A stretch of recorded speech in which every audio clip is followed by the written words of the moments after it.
তো প্রিয় শিক্ষার্থী বন্ধুরা, বিশেষ করে এই যে হিসাব বিজ্ঞান প্রথম পত্রের দৃশ্যমান ও অদৃশ্যমান সম্পদের হিসাব সংক্রান্ত বরিশাল বোর্ড 2025 সালে যে প্রশ্নটি এসেছিল সৃজনশীল, ওই প্রশ্নটি এখন সমাধান করব। তো আমাকে সাধারণত শিক্ষার্থীরা বিভিন্ন সময় অনুরোধ করে ক্লাস নেওয়ার জন্য। আমি একজন সরকারি কলেজের শিক্ষক, ছুটির দিন আজকে শুক্রবার, তাই ক্লাসগুলো নিচ্ছিলাম। তোমাদের যদি কারো কোনো অনুরোধ থাকে, কোনো অধ্যায় যদি বোঝার সমস্যা হয়, তোমরা যদি কমেন্টসে লেখো, আমি চেষ্টা করব ওই অধ্যায়ের প্রশ্নের সমাধান করার, ইনশাআল্লাহ। যাই হোক, এখন আমরা প্রশ্নে যাওয়ার আগে আলোচনায় আছি আমি মোহাম্মদ সিরাজুল ইসলাম। চলো শুরু করা যাক। এই যে প্রশ্নটা আমি উপস্থাপন করলাম, এই প্রশ্নে একটা নতুন জিনিস আছে, সেটি আমরা আজকে শিখব। বর্ষ সংখ্যা সমষ্টি পদ্ধতিতে অবচয় ধার্য করে থাকে। বর্ষ সংখ্যা সমষ্টি পদ্ধতিতে অবচয়, আমরা তো এর আগে ক্রমহ্রাসমানজের পদ্ধতি শিখেছি, সরল রৈখিক পদ্ধতি শিখেছি, তাই না? এখানে বলছে বর্ষ সংখ্যা সমষ্টি। বর্ষ সংখ্যা সমষ্টিটা হচ্ছে, যদি 5 বছর মেয়াদ হয়, এই মেয়াদ কত বছর? হ্যাঁ, 5 বছরের মেয়াদ এই অঙ্কটার। 1 থেকে শুরু করে 5 পর্যন্ত যোগ করব। যে মোট বর্ষের সমষ্টি হচ্ছে 1 যোগ 2 যোগ 3 যোগ 4 যোগ 5 সমান 15। তাহলে আমাদের অবচয় যোগ্য মূল্য আগে কি করতাম? আয়ুষ্কাল দিয়ে ভাগ করতাম না, কিন্তু এখন ওই 15 দিয়ে ভাগ হবে। 1 থেকে শুরু করে যত বছর পর্যন্ত বলবে ওইগুলি সব যোগ করে মোট বর্ষ সংখ্যা সমষ্টি হচ্ছে 15। 15 দিয়ে ভাগ হবে, তারপর ধারাবাহিকভাবে গুণ হবে। তো যাই হোক, আমি করে দেখাচ্ছি। তো প্রথমে ক নম্বরে বলেছে অবচয় যোগ্য মূল্য নির্ণয় করতে। তো অবচয় যোগ্য মূল্য হচ্ছে সম্পত্তির মোট মূল্য থেকে ভগ্নাবশেষ মূল্য বিয়োগ হবে। অবচয় যোগ্য মূল্য নির্ণয় করব। এই যে লক্ষ্য করি, প্রথমে মেশিনের ক্রয় মূল্য লিখব 2,90,000 টাকা। এখানে আমরা সমাধান করতেছি, উপরে উদ্দীপকের কিছু অংশ নিয়ে এসে রেখেছি, ওটা দেখে দেখে আমরা সমাধান করব। মেশিনের ক্রয় মূল্যের সাথে পরিবহন খরচ যোগ করব, এবং 20,000 টাকা পরিবহন খরচ, বহন খরচ হচ্ছে 20,000 টাকা, এবং সংস্থাপন ব্যয় 10,000 টাকা। এই সব যোগ করে এখানে লিখব। এখান থেকে এই ভগ্নাবশেষ মূল্য বিয়োগ হবে 20,000 টাকা। তাহলে এই মোট যোগ করে যা হলো, সেখান থেকে ভগ্নাবশেষ মূল্য বিয়োগ করে 3 লক্ষ টাকা হলো। এটা হচ্ছে অবচয় যোগ্য মূল্য। অবচয় যোগ্য মূল্য নির্ণয়ের নিয়মটা হচ্ছে মেশিনের অর্জন মূল্য মাইনাস ভগ্নাবশেষ মূল্য। মেশিনের অর্জন মূল্য বলতে বোঝায় মেশিনের ক্রয় মূল্য, সংস্থাপন ব্যয়, পরিবহন সব যোগ করে যা হয় তাই।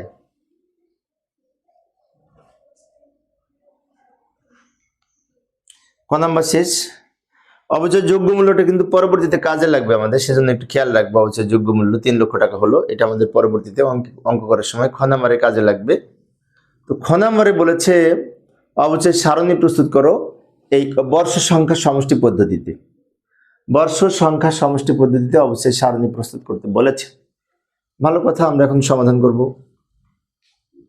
এই যে নিচে আমি বর্ষ সংখ্যা সমষ্টি পদ্ধতিতে ক্রমহ্রাসমানজের পদ্ধতির মতো ছক অঙ্কন করব। যেমন কি কি অঙ্কন করলাম ছকের মধ্যে লক্ষ্য করি। প্রথমে বছর, অবচয় যোগ্য মূল্য। আচ্ছা, ক্রমহ্রাসমানজের পদ্ধতিতে কিন্তু এখানে আমরা লিখতাম প্রারম্ভিক মূল্য, কিন্তু এখন হবে অবচয় যোগ্য মূল্য।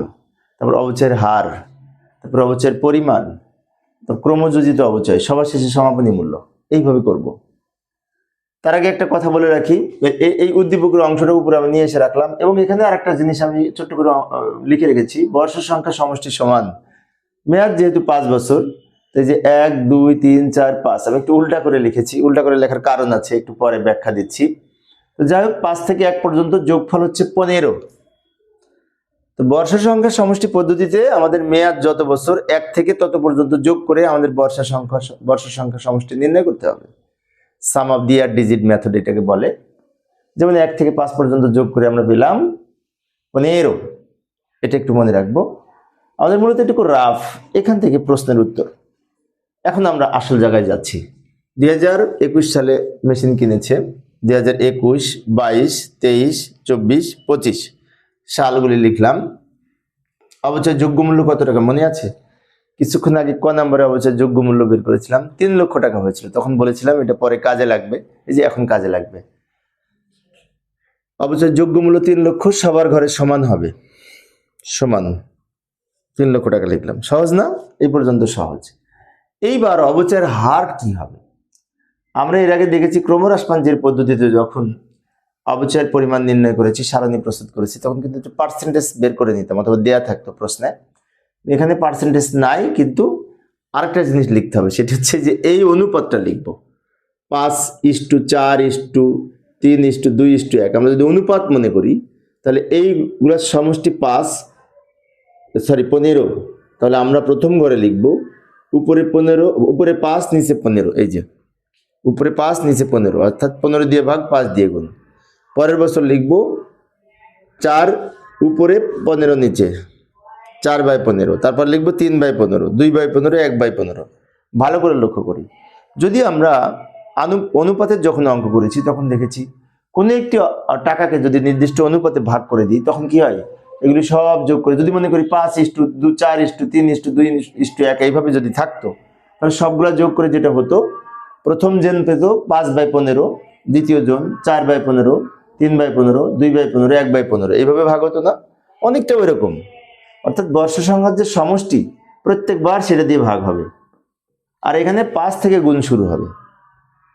5 আগে, 4 পরে, 2, 1, এইভাবে 3, 2, 1 এইভাবে। সেই জন্য আমি একটু উল্টা করে লিখেছি, 1, 2, 3, 4, 5 আগে লিখেছি বোঝানোর জন্য। তো যাই হোক, এখন আমরা অবচয় নির্ণয় করব কিভাবে। অবচয় যোগ্য মূল্যকে 15 দিয়ে ভাগ করলে আমরা পাবো 20,000, তাকে 5 দিয়ে গুণ করলে পাবো সম্ভবত 1 লক্ষ। এরপরের বছরে এই 3 লক্ষকে 15 দিয়ে ভাগ করে 4 দিয়ে গুণ করলে পাবো 80,000। এই 3 লক্ষকে 15 দিয়ে ভাগ করে 3 দিয়ে গুণ করলে পাবো 60,000। এই 3 লক্ষকে 15 দিয়ে ভাগ করে 2 দিয়ে গুণ করলে পাবো 40,000। এই 3 লক্ষকে 15 দিয়ে ভাগ 1 দিয়ে গুণ 20,000। সহজ না? একদম সহজ। একে বলে বর্ষের সংখ্যা সমষ্টি পদ্ধতি। তো অবচয়ের পরিমাণ নির্ণয় করলাম। এবার ক্রমযোজিত অবচয়টা তো একদম সহজ। এটা প্রথমে লিখব অবচয়ের পরিমাণ, তারপর এইটার সাথে এটা যোগ করে এইখানে, এটার সাথে এটা যোগ করে এইখানে, এটার সাথে এটা যোগ করে এইখানে, এটার সাথে এটা যোগ করে এইখানে, আস্তে আস্তে বাড়তে থাকবে।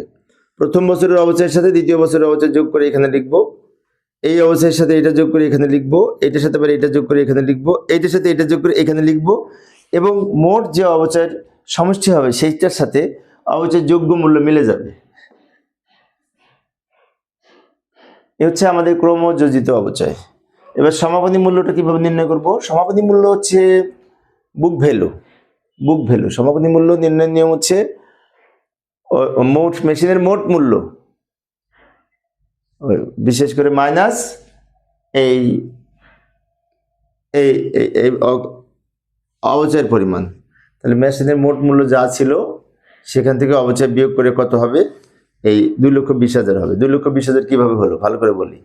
মেশিনের মোট মূল্য কিন্তু এটা না, মেশিনের মোট মূল্য হচ্ছে এটা তো অবচয় যোগ্য মূল্য, কিন্তু অবচয় যোগ্য মূল্যের সাথে এই ভগ্নাংশের মূল্য যোগ করে 3,20,000 টাকা মেশিনের মোট মূল্য। সেই 3,20,000 থেকে 1 লক্ষ বিয়োগ করে এখানে লিখছি, এটা কিন্তু মনে রাখতে হবে। তারপরে এই সমাপনী মূল্য যা ছিল সেখান থেকে এই 80,000 অবচয় বিয়োগ করে এখানে লিখব, আবার এখান থেকে এই 60,000 বিয়োগ করে এখানে লিখব, এখান থেকে 40,000 বিয়োগ করে এখানে লিখব, এটা থেকে 20,000 বিয়োগ করে এখানে লিখব, এবং মেশিনের সমাপনী মূল্য 5 বছর শেষে এই ভগ্নাংশের মূল্য থেকে যাবে। অথবা অন্যভাবে বলতে পারতাম 3,20,000 যে আমাদের মেশিনের মোট মূল্য সেখান থেকে 1 লক্ষ বিয়োগ করব, এটা হবে। আবার 3,20,000 থেকে এটা বিয়োগ করব, আবার তাহলে এটা হবে। আবার 3,20,000 থেকে এটা বিয়োগ করব। 3,20,000 যে মোট টাকা, তার সাথে যদি এগুলো বিয়োগ করে করে লিখি তাও কিন্তু এগুলি পাবো, কারণ মেশিনের সমাপনী মূল্য সমান মেশিনের মোট মূল্য মাইনাস অবচয় সঞ্চিতি, মানে কি এই পুঞ্জীভূত অবচয় বা ক্রমযোজিত অবচয়। তাহলে মেশিনের মোট মূল্য হচ্ছে 3,20,000, সেটার সাথে এটা বিয়োগ করেছি, এখানে লিখেছি। আবার 3,20,000 থেকে এটা বিয়োগ করেছি, এখানে লিখেছি। আবার ওই মোট মূল্য 3,20,000 থেকে এটা বিয়োগ করেছি, এভাবেও হয়। এটি ছিল খ নাম্বারের উত্তর। বরিশাল বোর্ড 2025 সালের আমি প্রশ্নের সমাধান করাচ্ছি। এইবার গ নাম্বারে কি বলেছিল উদ্দীপকে দেখবো। গ নাম্বারে বলেছে প্রথম 2 বছরের জন্য মেশিন হিসাব আর অবচয় হিসাব প্রস্তুত করো। মেশিন হিসাব আর অবচয় হিসাব, তাই না? আচ্ছা, প্রথম 2 বছরের জন্য মেশিন হিসাব অবচয় হিসাব প্রস্তুত করার জন্য আমাদের খতিয়ান করতে হবে। যাই খতিয়ানের ছক অঙ্কন করি। খতিয়ানের ছক অঙ্কন করলাম ইমতিয়াজের বইতে। উপরে আমি উদ্দীপকের কিছু অংশ নিয়ে এসে রাখলাম। এখানে একটি বিষয় বলে রাখি, প্রথম বছরে আমাদের মেশিন ক্রয় নিয়ে এবং মেশিন ক্রয় নিয়ে জাবেদা ছিল কি, জাবেদা যদি করতে বলেনি, কিন্তু জাবেদা যদি করতাম তাহলে হতো মেশিন হিসাব ডেবিট, এই নগদান হিসাব ক্রেডিট। টাকা হবে মেশিনের মোট মূল্য, ওই যে 3,20,000, ওইটা মেশিন কিনেছি, সংস্থাপন ব্যয় দিয়েছি, এই সব যোগ করে 3,20,000। 3,20,000 টাকা নিয়ে জাবেদা হচ্ছে এই মেশিন ডেবিট আর নগদান ক্রেডিট। এখন অনেক শিক্ষার্থীর মনে হতে পারে যে আমাদের করতে বলেছে খতিয়ান, কিন্তু জাবেদা করতেছি কেন, তাই না? কিন্তু মনে মনে জাবেদা না করলে খতিয়ান বুঝতে পারবো না।